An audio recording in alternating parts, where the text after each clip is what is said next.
Hey there, I'm Michelle Gorman, a 30-year-old housewife. After tying the knot, I decided to put my administrative skills to good use by becoming a computer class instructor. My hubby, Mike, is the big shot as the president of his dad's company. He's always busy, running around with work stuff. But every now and then, I catch him looking all contemplative. It's those moments when we kick back and enjoy our favorite movie dates that I see him unwind. I feel lighter when I'm with you, he'd tell me. It warms my heart knowing I can lighten his load, even if just a bit. I wish I could offer more than just a listening ear or a shoulder to lean on, but I've always struggled with speaking up, even since I was a kid. I've always been more of a listener than a talker, you know. Luckily, Mike's been my rock, constantly boosting my confidence. My big bro, who's 4 years older, used to be the one looking out for me. Back then, I kinda resented it, but now I see the value in having someone in your corner. Mike has an older brother who serves as the vice president in their father's company. His wife, Mindy, is close in age to me, and we get along well. She's a driven woman, both reliable and kind. I admire how she stands her ground and expresses her opinions, yet she is also understanding and adaptable. Seeing her confront the mother-in-law was truly impressive. However, since they live far away, I regret not being able to see them often. On the other hand, the mother-in-law behaves with the air of a company president's daughter, always confident. Yet her stubbornness and arrogance are evident.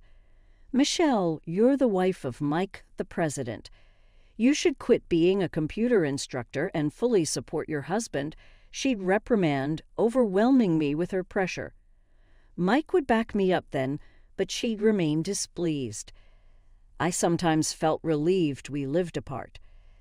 I hoped for a peaceful life with Mike and eventually to be blessed with children. But suddenly, Mike's father passed away from a heart attack.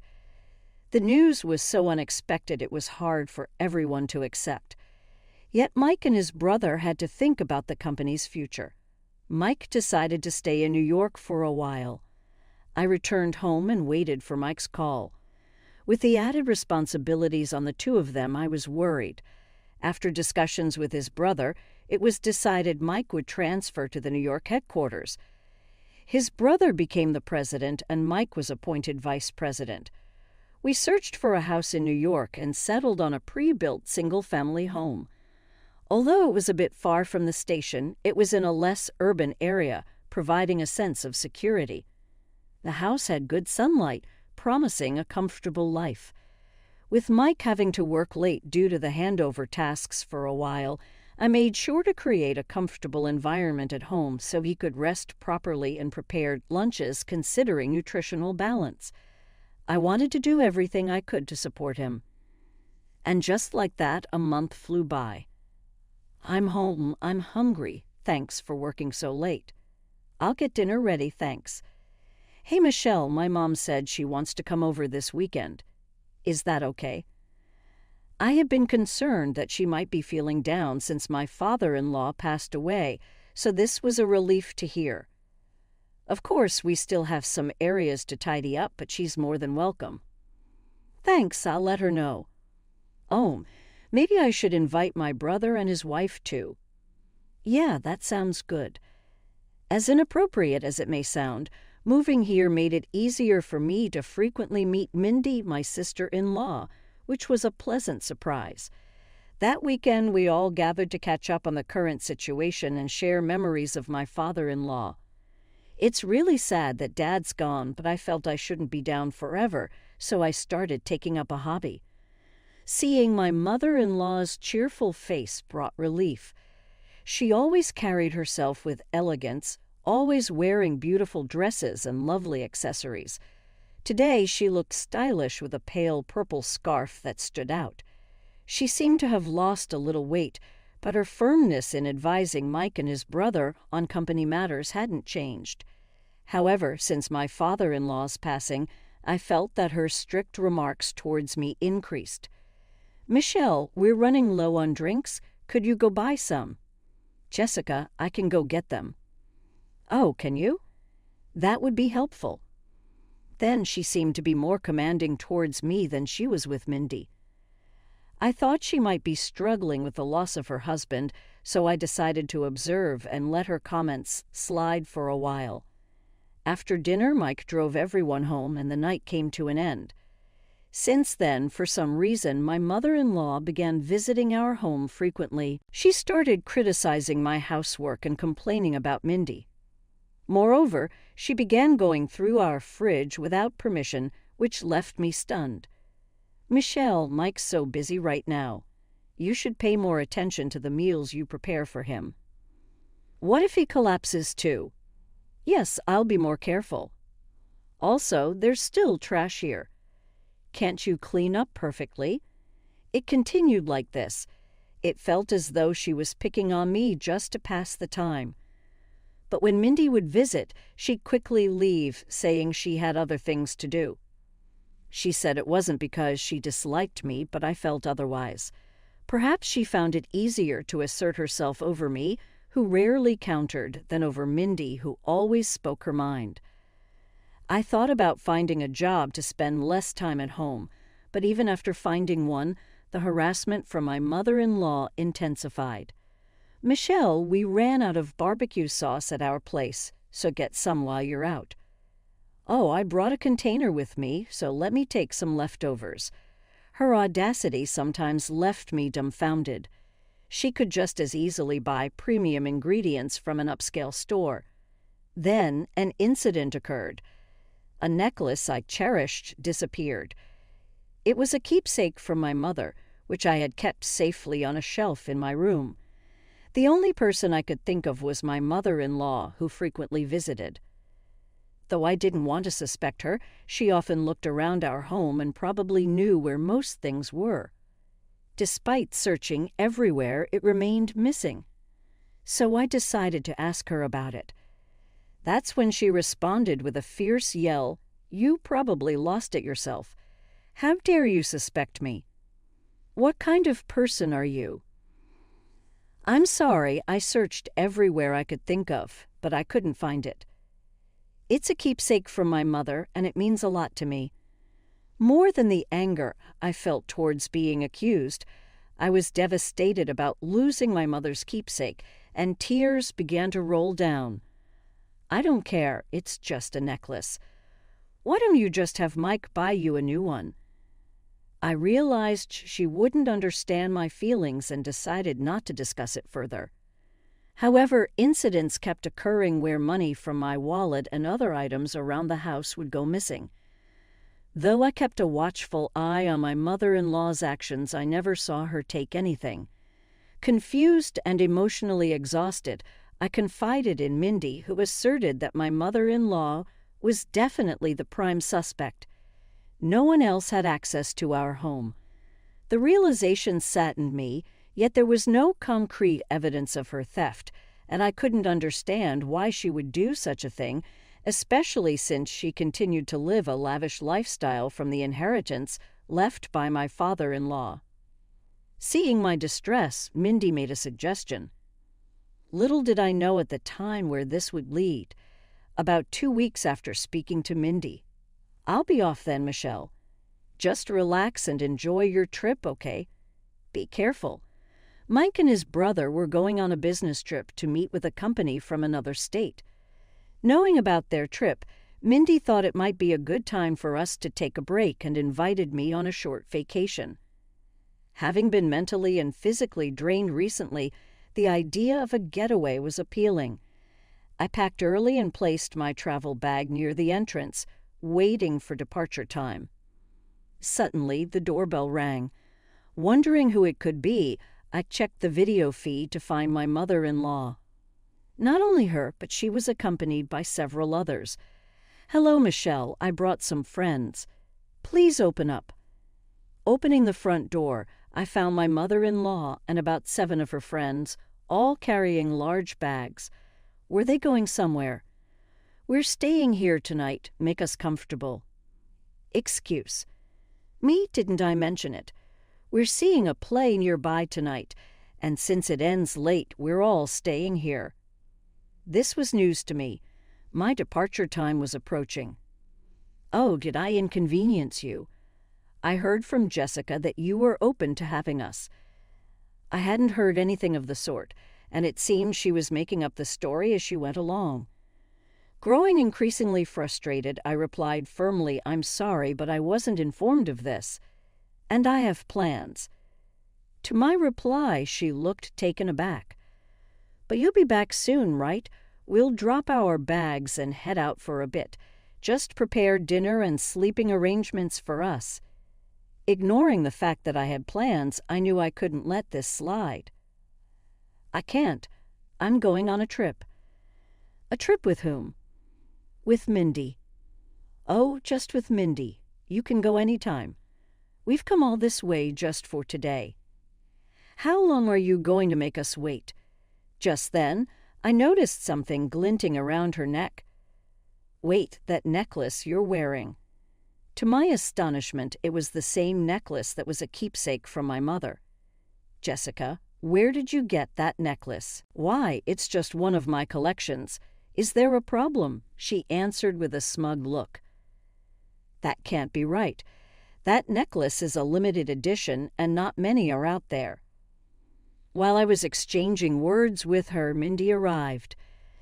"I was wondering why you didn't show up at our meeting place and didn't contact me. So this is what was happening." "I'm sorry I couldn't get in touch." Mindy, seeing my expression, instantly knew something was amiss. "What happened?" "I got upset because the necklace she's wearing is the same one as my mother's that went missing recently." "Oh, the one you kept in that box." Mindy purposefully said it loud enough for everyone to hear. Suddenly, my mother-in-law, trying to keep it from her friends, whispered to us, "Can you stop this? It's embarrassing." "Do you want to accuse me of theft?" "Yes, honestly, I find it suspicious," Mindy answered firmly. "Do you have any proof that I stole it?" "It's embarrassing having such unreasonable daughters-in-law. Please don't make a scene in front of my friends." With that, she turned back to her friends with a smile. "Well, let's go inside, everyone." As she attempted to move inside, I remembered something. The initials, my mother's initials, are engraved on the necklace. "Jessica, can I have a look, please?" Mindy quickly went behind her to check. "Enough of this. What's your mother's name?" "It's Kate Young." "So the initials should be K.I. There it is, the initials K.I. The friends looked horrified and stepped back. "Stop this. I didn't come here for this. Let's go, everyone." The friends, sensing the tension, quickly muttered, "We're not involved," and headed towards the subway. "Wait, it's some mistake." As she tried to follow her friends, someone stopped her. "What are you doing here?" "Huh? Weren't you supposed to be on a business trip?" Standing there was Mike. Turns out Mike's business trip was actually scheduled for the next day. To investigate his mother's actions, he had purposely given her a false date. Mindy had informed Mike about the missing items from the house after I had confided in her. Initially, Mike was skeptical, but upon visiting his childhood home and noticing several items identical to ours, he began to suspect theft. However, without evidence, he knew she could easily deny it, leading him to come up with today's plan. Inviting friends for an overnight stay was unexpected, but he was certain his mother would visit if she believed he wasn't home. "What do you want at our house?" I was just leaving. As she tried to leave, I stopped her. "Give it back.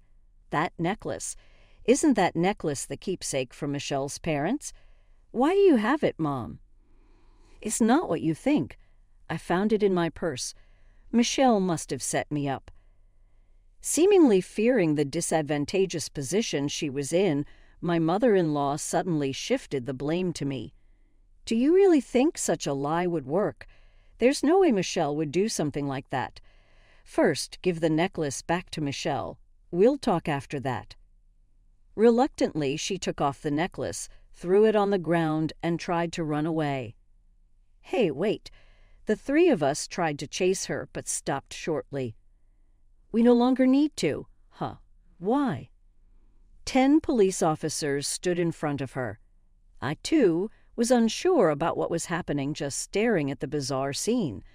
Then one of the officers said, "We received a report from a local resident. They said someone who seemed to be causing a ruckus here was often seen entering this house when the owners were away. They asked us to come quickly." "What are you talking about? I'm the mother of the son living here. Getting the police involved in a family matter," my mother-in-law retorted, looking annoyed. "Wait, what do you mean she entered when we weren't home? I never did such a thing. I always come when you're home." When we asked the police, they mentioned that someone had witnessed my mother-in-law sneaking into our backyard, likely using a spare key to get inside. Indeed, we had a spare key hidden beneath a plant pot in the backyard. This realization gave us chills and also explained the missing items. Mike had considered this possibility and was planning to observe her actions while we were out today, but he never expected to find out the truth in this manner. "Mom, why were you coming into our house when we weren't home?" "It's all lies. You're going to believe some unknown person's story." "But you did have my precious necklace, didn't you?" "I told you I found it in my purse." One of the officers stepped in, saying calmly, "Let's talk about this at the station." "But I didn't do anything, Mike. Say something." "Mom, stop this. I can't understand why you did this." Upon hearing her son's words, my mother-in-law collapsed to the ground. But just when it seemed like she had nowhere left to run and was feeling defeated, she suddenly flew into a rage. "Because after your father passed away, I felt so lonely, and seeing her always so cheerful, I couldn't stand it. I felt better seeing her troubled. I wanted her to feel the pain I felt." Mike was red-faced, hearing her irrational reasoning. "Mike, wait. Let me speak." Feeling the need to confront the issue head-on, Michelle stepped in front of an increasingly angry Mike. "I understand where you're coming from, Jessica. Perhaps I've been neglectful by always brushing off our talks. However, stealing is a different matter entirely. Did you want to upset me?" "Don't be ridiculous. Did you find joy in pushing someone to their limits with such a twisted and dirty scheme? Did that fill the void of your loneliness?" "Shut up. What do you know about me? If you're feeling down, then tell us. We can't read minds. Don't make fun of me. Why would I tell you anything, you worthless daughter-in-law?" "Mom, Michelle's right." Seeing the situation wasn't progressing, the police intervened, suggesting they move to the station. "Are you really going to take me in? I can't believe this." Despite her resistance, given the eyewitness accounts of the unlawful entry and the suspicion of theft from possessing my belongings, the police decided to question my mother-in-law, and so she was promptly arrested on charges of unlawful entry and theft. She wasn't convinced, continuously protesting, "Get me a lawyer. I'm innocent, and I can't eat this garbage." However, when her father visited her during visitation, he exploded in anger, telling her to deeply reflect on her actions. To that, her attitude completely changed as she cried and apologized. Considering her typically carefree behavior, he seemed to be the only authority she wouldn't defy. He further told her that unless she sincerely reflected on her actions, she shouldn't think of having a home to return to. Reluctantly, she seemed to accept the reality. Perhaps losing her husband had left my mother-in-law in search of her place. Were her fancy clothes and jewelry merely armor to keep herself strong? I even began to wonder if her different attitudes towards me and my sister-in-law were just attempts to mask her vulnerabilities. However, her excessive desires and inability to control them is a separate issue. Making wrong judgments led to this unfortunate incident. I was surprised to see the event escalate to this magnitude, but realizing that she had been using the spare key to enter our house without our knowledge genuinely terrified me. Later, I found out that the couple living diagonally across from us had reported her. The wife, who works from home, had noticed my mother-in-law entering our yard suspiciously multiple times and found it odd. I'm nothing but grateful for their brave actions. Since then, we've been leading a peaceful life. Just to be safe, we changed our locks and stopped hiding a spare key in the yard. Mike severed ties with his mother and made her promise not to contact us ever again. If she attempted to, he warned of legal action. After her release, she returned to her rural childhood home and is reportedly leading a humble life, a stark contrast to her past, lavish lifestyle. Being watched by her father, she helps around the house from early morning. I truly hope she reevaluates her past excessive actions. Meanwhile, my own father has moved in with us. In case my mother-in-law decides to pay another unexpected visit, he's here to ensure my safety. But there's another reason he's with us. I'm currently expecting our first child. Anticipating the birth of his grandchild, my kind father, and the support of Mike make me want to be a mother who embodies both tenderness and strength. While money and possessions can provide a sense of fulfillment, it's the presence of loved ones that truly fills the heart. We're discussing living arrangements and surrounded by those dear to us. We aim to protect our peace